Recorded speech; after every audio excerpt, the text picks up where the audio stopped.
Pues bien, estamos esta tarde con Cristian Rodrigo, eh, un viejo conocido de muchos, con el que vamos a tener la oportunidad de poder conversar un poco acerca de este gran proyecto de la evangelización en zonas remotas e inhóspitas. Rodrigo ha seguido por mucho tiempo al padre Federico Hickton en sus aventuras y sus travesías a través de zonas donde el evangelio aún no ha llegado. Rodrigo, ¿cómo has estado? ¿Qué tal, Roberto? Un gusto en saludarte. Muchas gracias por tenerme aquí. Todo lo contrario, Rodrigo, es un placer poder tenerte para esta pequeña entrevista y sobre todo comunicarte, bueno, que estamos haciendo en estos momentos, gestionando unos proyectos para poder lanzar la misión al África, donde ha sido pionero en estas cuestiones con unas comunidades musulmanas, comunidades fetichistas, zonas donde, recalcamos, nunca ha habido evangelización. Entonces, yo creo que para poder iniciar un poco el diálogo y para poder conocer más a fondo de qué va tratando esta misión, primero preguntarte, ¿cómo es que llegas a misionar? ¿Qué es lo que motiva al misionero al ir a recorrer estas zonas? Bueno, indudablemente la primera gran influencia que tuve fue la del padre Federico Hayton, que como bien sabemos, bueno, él es un misionero de alma, ¿no? Un misionero casi medieval, un misionero al estilo de San Francisco Javier, que no teme a ningún peligro, y es más, donde hay peligro son los lugares elegidos para ir a misionar y a hacer apostolado.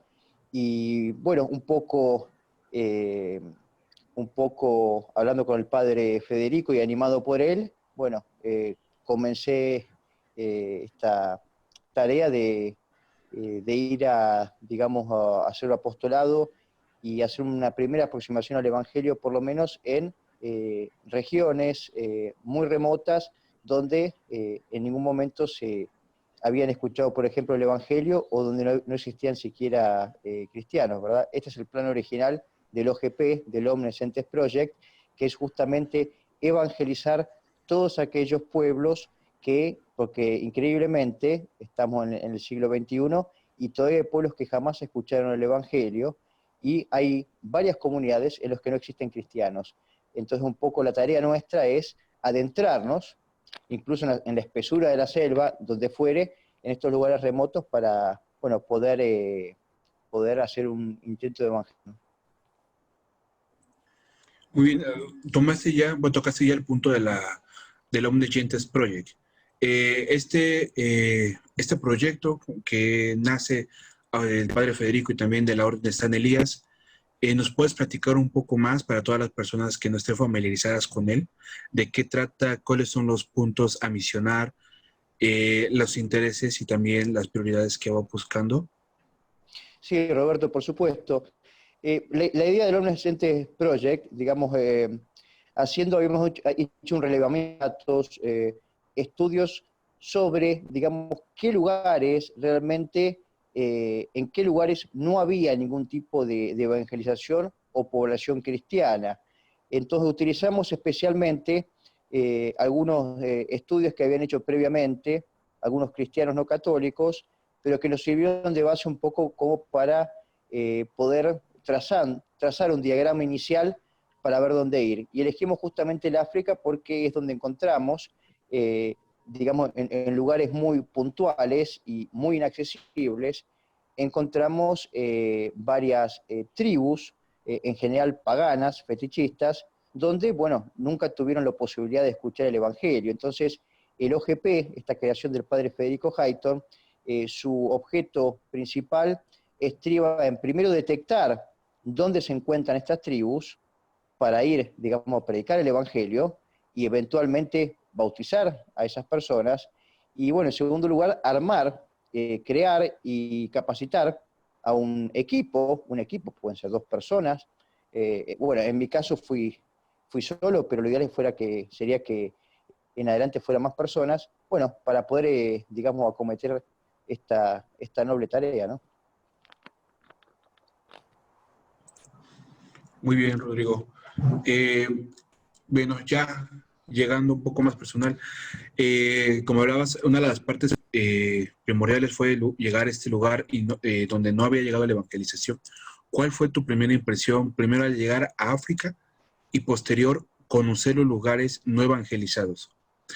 ¿Cuál fue tu experiencia y tu primera impresión con las personas, con la evangelización y al mismo cómo es esa recepción del evangelio en lugares donde nunca antes han llegado misioneros?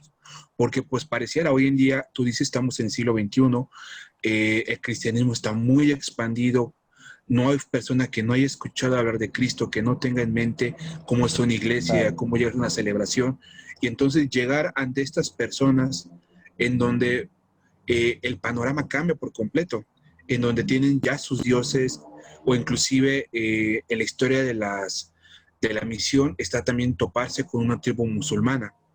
¿Cuál es ese, podría decirse, choque cultural, ese choque religioso y también espiritual al llegar a en estas zonas de evangelización? Sí, bueno, lamentablemente es como que ya la iglesia hace varias décadas, por no decir más, ha abandonado un poco esta tarea de las misiones, ¿no? De las misiones asistentes. Y bueno, el padre Federico un poco quiere rescatar, ¿verdad? Ese espíritu misionero. Porque es cierto, hay varias misiones, pero en general vos fíjate que las misiones que existen, católicas, están por lo general ubicadas, hay en África, pero están ubicadas cerca de las capitales. Y justamente estos pueblos no se encuentran cerca de las capitales, hay que meterse en la selva. Y bueno, en una primera etapa era de exploración, porque yo no sabía con exactitud, no sabíamos nosotros si los datos que habíamos obtenido eran fehacientes, o sea, había que apersonarse en el lugar y verificar eso. Eh, por eso, bueno, estuvimos recorriendo, el OGP estuvo recorriendo en este caso pueblos en Costa de Marfil, en Burkina Faso, en Ghana, en Mali, y bueno, fuimos un poco haciendo como digamos, documento con, digamos, información fehaciente sobre el estado religioso de estas tribus, y bueno, y finalmente detectamos dos pueblos particulares en el noroeste de Costa de Marfil, en la frontera justo con Ghana, y bueno, y al norte ahí nomás con Burkina Faso, ahí pegado al río Volta Negro. Estas tribus son la tribu Tantama y otra en Calasublé. Son dos pueblos distintos, son dos tribus, una es fetichista, pagana, y la otra es musulmana, pero con alguna recepción, por lo menos, digamos, es por supuesto una tribu musulmana moderada, no yihadista o radical, en los que ahí pretendemos también, digamos, vamos a construir una parroquia y una escuela. Nos dieron el permiso, hablamos con el líder musulmán de la zona, y bueno, la idea nuestra es convertir, por supuesto, a todos los que podamos, pero en general nos basamos más en tribus paganas que no hayan escuchado el nombre de Jesucristo, porque el musulmán por lo general lo escuchó nombrar. De todos modos, la recepción, vos me habías preguntado, gracias a Dios la recepción de la gente en África en general ha sido muy buena, especialmente en Costa de Marfil, no tanto tal vez en Burkina Faso, pero la recepción, gracias a Dios, es y ha sido muy buena. Muy bien, en este ámbito, eh, ¿alguna anécdota que te haya marcado o que te haya quedado de la misión, de la primera misión en África, en alguna de estas comunidades o aldeas? Y mira, indudablemente uno no sabe si está preparado hasta que va, porque una cosa es bajarse del avión y estar cerca de la ciudad. Por momentos, por supuesto que la misión no fue fácil, pues bueno, uno ya de partida, de movida, uno ya sabe que, digamos, va a sufrir ciertas privaciones, ¿no? Por ejemplo, digamos, hay un calor a veces agobiante, de 42 grados, en muchos lugares no hay electricidad, lógicamente. Para acceder a estas tribus, uno no puede ir con un automóvil, no hay un transporte público, uno tiene que alquilar una moto o conseguir que alguien lo lleve en moto por un camino prácticamente inaccesible por 3 horas. Es difícil el acceso, las condiciones muchas veces, lógicamente, no son las mejores, pero bueno, uno sabe que lo está haciendo por Dios, ¿verdad? Uno está haciendo apostolado. Y así como anécdota, digamos, me acuerdo que a mí llegaron a dejarme preso en una cárcel unas horas, Yo había cruzado de Costa de Marfil por tierra, crucé a Burkina Faso, pues yo tenía que ir a visitar ciertas tribus que supuestamente, según los datos con los que contábamos, no habían sido evangelizados. Bueno, yo entonces cruzo por tierra, a mí me sellan el pasaporte por tierra, y luego yo me voy, alquilo en un momento, alquilo un auto particular, y me voy hasta la frontera con Mali, desde Burkina Faso hasta Mali. Bueno, ahí en la frontera, un oficial un oficial de frontera de Burkina Faso me acusa de haber entrado ilegalmente al país. Le digo, ¿pero cómo? Si yo tengo el registro de entrada, está aquí en mi pasaporte, me dice, no, pero en realidad vos tendrías que haber ido a la embajada. Era lógico y es sabido que, digamos, la corrupción en general entre las fuerzas de seguridad en África, hay un nivel de corrupción muy grande, y en general cuando ven a alguien que es, digamos, un cristiano, digamos, un blanco o alguien no africano, bueno, muchas veces eso se presta, digamos, a tentación de su parte como para exigir algún tipo de soborno, ¿verdad? Y me habían exigido la suma en ese momento eran 150 euros. Yo no tenía nada porque siempre viajamos con lo justo. Yo no recordaba si me quedaba algo. Y bueno, y me acuerdo que me dijeron que me metieron en un cuartito, que era una especie de cárcel, y recuerdo que esto era un viernes, y me dijeron, bueno, ahora la justicia no está abierta, te vamos a dejar en este cuartito hasta el lunes, y el lunes te vamos a llevar escoltados por la policía hasta la capital, que es Ouagadougou, que es un viaje de 15 horas desde ahí, y ahí, bueno, si no llegas a pagar, vas a ir a la cárcel allá. Imagínate, yo dije, encima imagínate las condiciones, ¿no? Sin agua, no te daban nada de comer, y yo realmente en ese momento fue difícil, ¿no? Ahora lo cuento como una anécdota, fue difícil. Y vos mirá lo que son las cosas, que yo dije, yo tenía el auto estacionado por ahí atrás, le pedí por favor, yo sabía que lo que ellos querían era el dinero, dije, se me ocurrió en un momento, a ver si en algún bolsillo o en algún lugar de la valija, Dios me dejó ahí guardado algo de dinero. Te juro que es increíble, es querer reventar. El oficial, lógicamente como quería cobrar, me acompañó hasta donde estaba mi valija y empecé a revisar todos los pantalones que tenía, todas las valijas, y encontré, pero justo, o sea, eran 150 euros que yo tenía que pagar, y encontré 160. Lo que a mí me daba, con esos 10 euros, yo podía comer algo en el camino de vuelta y podía cargar nafta. O sea, llegué justo para volver al lugar donde yo tenía, digamos, la base, ¿no? Pero eso yo recuerdo que fue un momento muy difícil y no podía creer cuando encontré revolviendo los bolsillos, y si no, me hubiera tenido que quedar ahí, yo no sé cuántos días, y no sé si me hubiera metido en la cárcel ahí en Ouagadougou hasta que alguien me enviara dinero. Pero digamos que a veces la misión es difícil, en Costa de Marfil no tanto, pero en Burkina Faso, donde existe un resentimiento bastante grande, por lo general con Occidente, es más difícil. Pero bueno, son, digamos, riesgos propios de la misión, y uno tiene que tener un celo apostólico muy grande, un celo cristiano muy grande, y ahí, bueno, y también tiene que tener digamos, un sano interés por la aventura, ¿no? La aventura para un bien mayor. Así que, bueno, esa es una de las que puedo llegar a decir. Me acuerdo que en Burkina Faso en un momento creyeron que yo iba de una iglesia un sábado, y vinieron policías de civil, que yo no sabía que eran policías de civil. Yo estaba sacando fotos, pero fotos a la gente, al templo, y pensaron que era una especie de espía, no sé de dónde. Y bueno, me llevaron a la comisaría a mostrar mi documento, pero me llevaron obligado. Yo estaba en el medio de la nada, yo no sabía quiénes eran estas personas, y me querían desaparecer ahí nomás. No me dieron ningún tipo de explicación hasta que me di cuenta que me agarraron, me forzaron, entre 4 personas, a subirme a un auto y hasta ir a un descampado, todo oscuro. Yo dije, acá, si me matan, no se entera nadie. Y bueno, gracias a Dios, se veía una lucecita en una estructura muy, digamos, muy pobre. Bueno, eso era la comisaría. Y estaban constatando mi identidad, ¿no? Pero tiene esos momentos la misión, los tiene, pero bueno, digamos, uno tiene que creer, tiene que tener fe en Cristo y en lo que está haciendo. Así que no hay nada que nos detenga.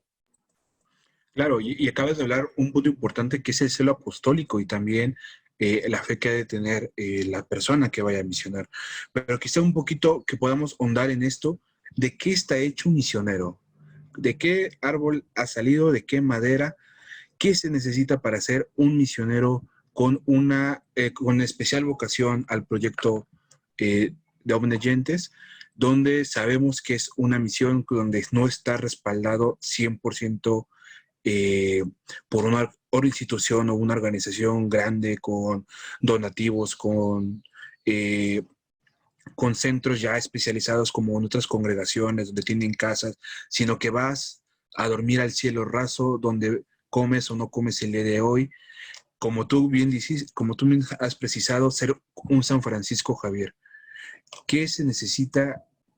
¿De qué está hecho el misionero para esta misión en especial? Mira, yo creo que, por supuesto, cada persona, cada misionero tiene su propio carisma. Yo creo que básicamente es una sola cosa, es el celo apostólico, eh, y por supuesto, bueno, no temer algún tipo de privación, pero tampoco hay que, digamos, hay que estar exageradamente, digamos, asustado, porque, a ver, comer allá es muy barato en ese sentido. Digamos, nosotros siempre vamos con muy pocos recursos. El problema es que, bueno, que hay lugares que tal vez que no es fácil conseguir cierto tipo de alimentos, pero, a ver, de hambre uno no se va a morir, ¿no? Pero sí tiene que estar dispuesto a, bueno, por supuesto, a dejar cualquier tipo de vida o de comodidad a la que uno está acostumbrado. Pero yo diría que básicamente es celo apostólico y no temer y tener claro que por sobre todo está Dios en la misión. Pero yo no creo que haya ningún tipo de característica específica para el misionero, salvo el celo apostólico, eh, el celo apostólico y por supuesto, la confianza siga en Dios. Muy bien, entonces en ese sentido cualquiera puede ser misionero. Por supuesto, cualquiera puede ser misionero, cualquiera. Le tiene que gustar, por supuesto, un poco la aventura, ¿no? Porque hay distintos tipos de misioneros, porque hay gente que sirve para este tipo de misión, pero hay otra gente tal vez que puede servir para otro tipo de misión, tal vez una misión un poco más, no cosmopolita, pero tal vez una misión menos remota, menos extrema. Cada uno tiene un lugar, o sea, dentro del OGP, por ejemplo, hay distintos tipos de misiones, hay distintos grados, tal vez de, ¿cómo podemos decir?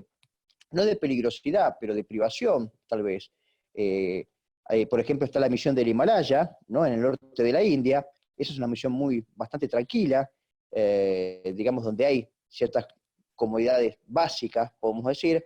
La del África diría que es tal vez la más sacrificada en algunos aspectos, pero hay un lugar, cada misionero tiene, por lo menos dentro del OGP, tiene distintas opciones para poder, digamos, elegir dónde se puede sentir más a gusto y dónde puede sentirse de mayor utilidad, ¿verdad? Muy bien. Rapidísimo, ¿nos podrías comentar qué otros lugares hay de misión de la OGT? Sí, por supuesto, Roberto. Tenemos, por supuesto, la primera, digamos, la misión fundacional, digamos, del OGP y de la Orden Sanerías del padre Federico Hayton, es en el Himalaya, es en el estado de Sikkim, que es un estado, diríamos, al noreste de la India, casi bordeando con el Tíbet al norte, y al este está Bután y al oeste ahí nomás está Nepal. Así que Sikkim es un estado himaláyico, ¿verdad? Esta es una de las misiones. Hay una escuela, ahí hay una escuela que está administrando el padre Federico Hayton, y siempre intentamos, digamos, encontrar recursos para ofrecer la mayor cantidad de becas posibles a los chicos del lugar, porque es un lugar muy pobre.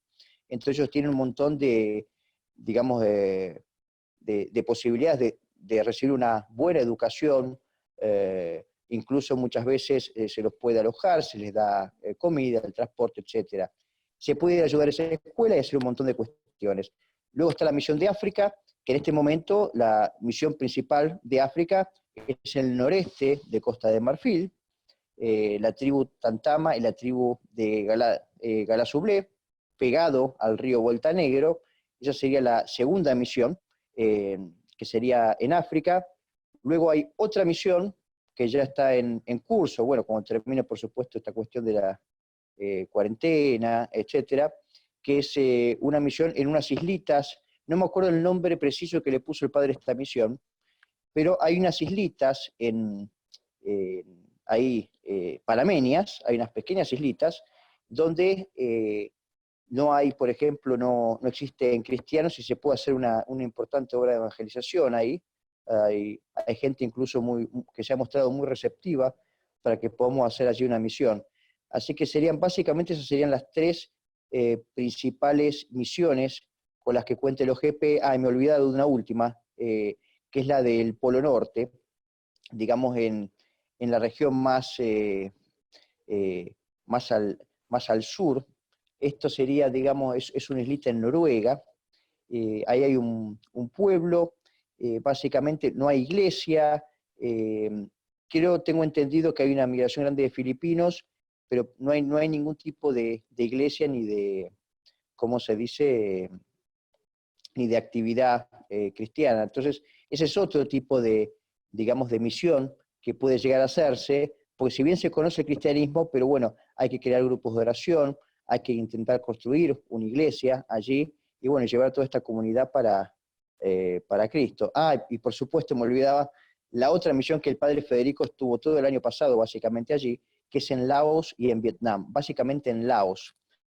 Y en Laos, esa es una misión, digamos, de un grado, digamos, bastante extremo. El padre Federico, por supuesto, nunca teme, y Laos sabemos que es un régimen que no permite el proselitismo religioso. En realidad no lo permiten tampoco en el Himalaya, pero Laos, siendo un país criptocomunista, por lo menos, ahí hay una misión, y el padre Federico, que estuvo el año pasado en Laos, estuvo varios meses, bueno, ya fue contactando y fue detectando ciertas tribus, ciertos pueblos con creencias paganas que no conocían el cristianismo, y otras en las que sí los conocían, pero no había cristianos. Entonces, bueno, esta es otra misión, la de Laos. Entonces nombramos la misión de Laos, la misión del Himalaya, la misión de Costa de Marfil, y la misión de estas islitas de Panamá, que no recuerdo ahora bien el nombre que el padre Federico les dio. Sí, demasiadas misiones, demasiados Sí. frentes donde atacar. Y ahora vamos a los números reales. ¿Cuántos misioneros tiene la OGP que puedan cubrir esta necesidad evangelizadora en tantos sitios? Bueno, el tema es que muchas veces las misiones, o sea, son por momentos, porque en un momento, por ejemplo, bueno, en el Himalaya, por ejemplo, constantemente hay misioneros de distintos países, especialmente de Francia. Es una misión, digamos, más tranquila, es otro tipo de misión donde uno, por ejemplo, puede ayudar a enseñar en la escuela o ayudar en algún tipo de cualquier quehacer que haya que hacer ahí, o ir a evangelizar por la zona. Después, bueno, para Costa de Marfil, yo fui la primera vez. Después, el año siguiente, fue el padre Federico con el padre Ansaldi, un sacerdote que está en Francia, junto con otros misioneros. Tengo entendido que fueron 4, pero digamos que no son los mismos misioneros los que van a los mismos lugares, y un misionero tal vez puede un año, pero tal vez al año siguiente no puede. Así que es relativo. Nosotros tenemos todo no tengo el número exacto, eso lo maneja el padre Federico Hayton, pero bueno, tenemos un listado de gente que está dispuesta a ir a cada una de estas misiones. Lógicamente, bueno, primero tendrán que entrevistarse con el padre Federico, pero digamos con buena voluntad y con digamos, un verdadero celo apostólico, me parece que eso ya es suficiente. Muy bien.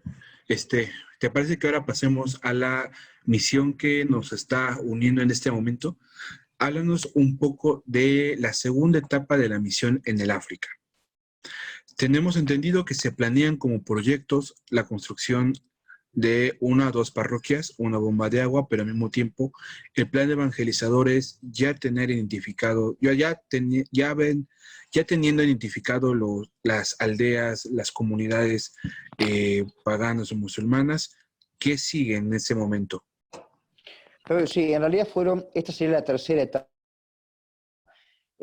por lo menos en algún sentido. La primera fue la exploratoria, que es cuando yo fui y detecté y hice una primera aproximación al Evangelio.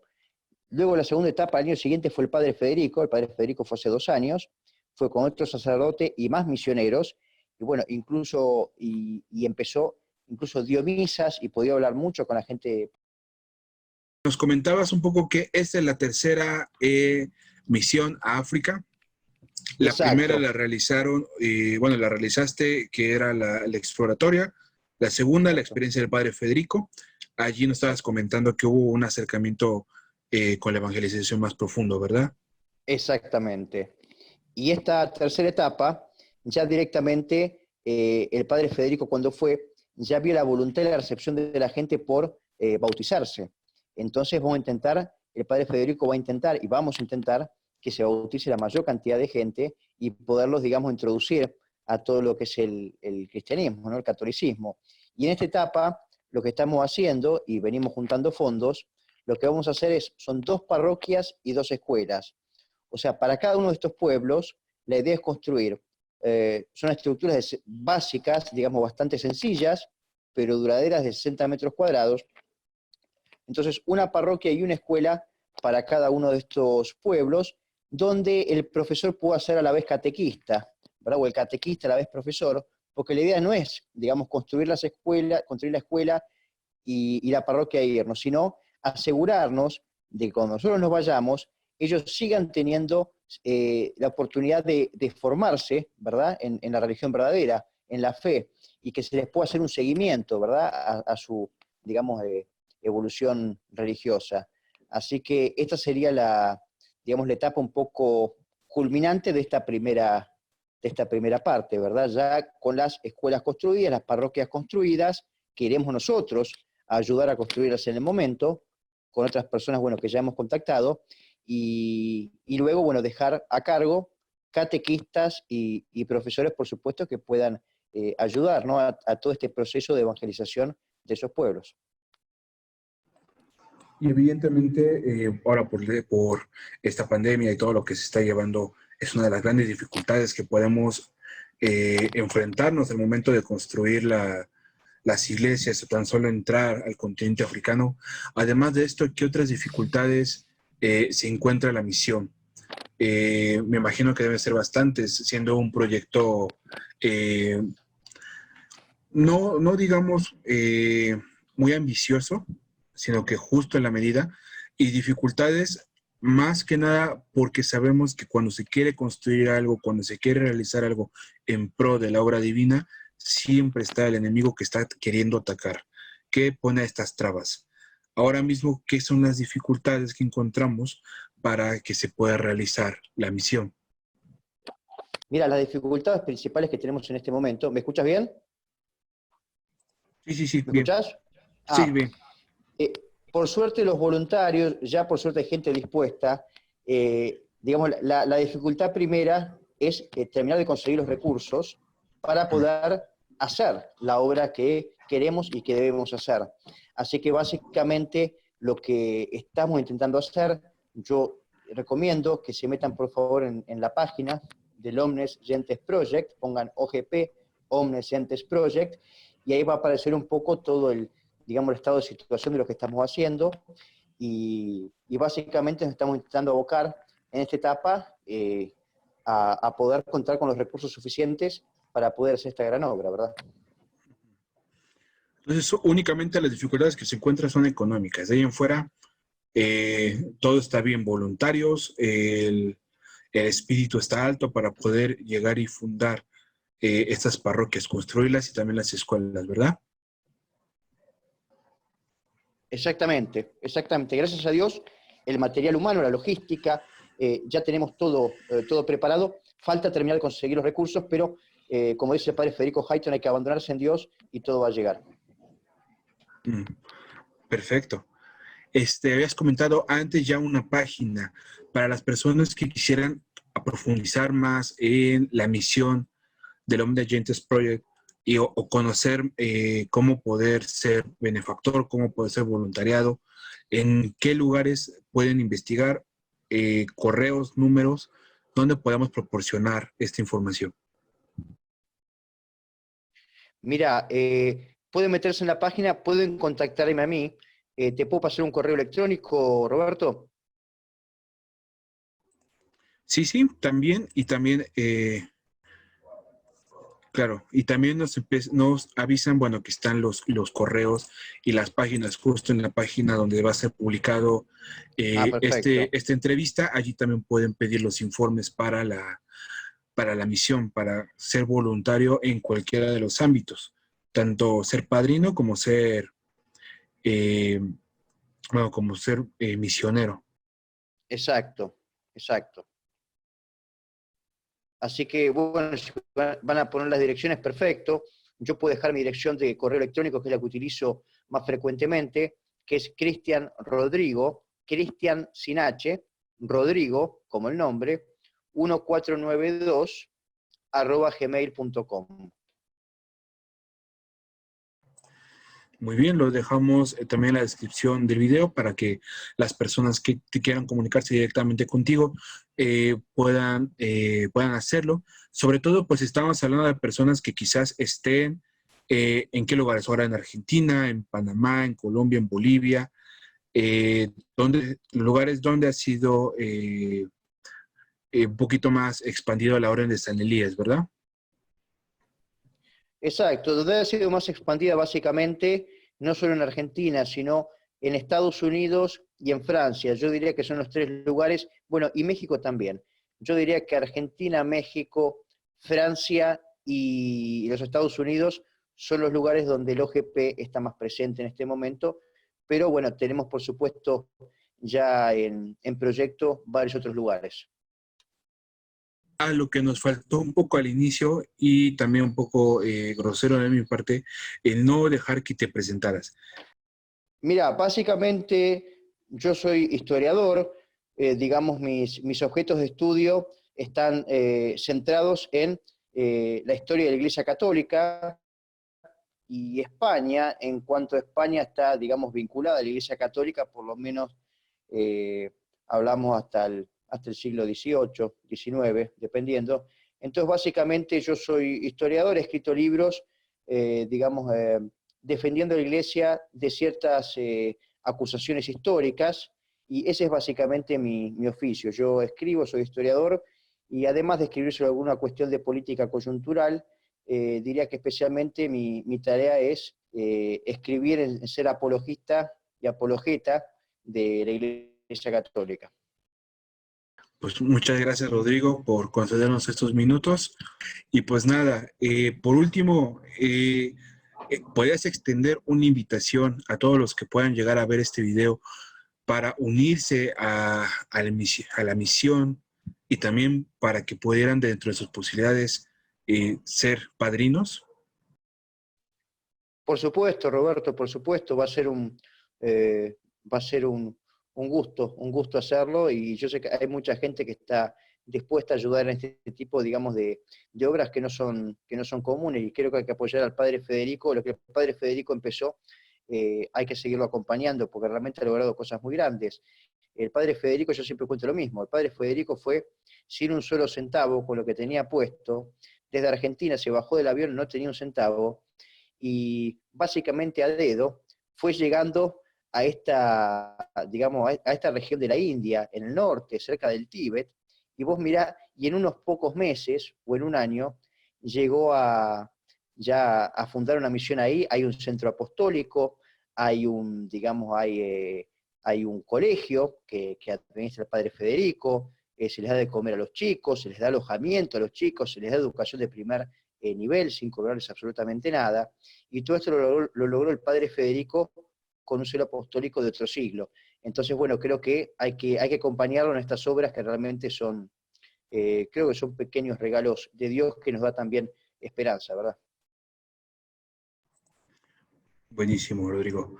Pues muy bien, muchísimas gracias por este tiempo y quedamos al pendiente de cómo vaya realizándose la misión al África. Mantenemos informados con esas pequeñas capsulitas, entrevistando a las personas que estén involucradas. En la próxima esperemos tener ya sea al padre Federico o al misionero, al chico que va a ir a la misión, Ángel Daniel.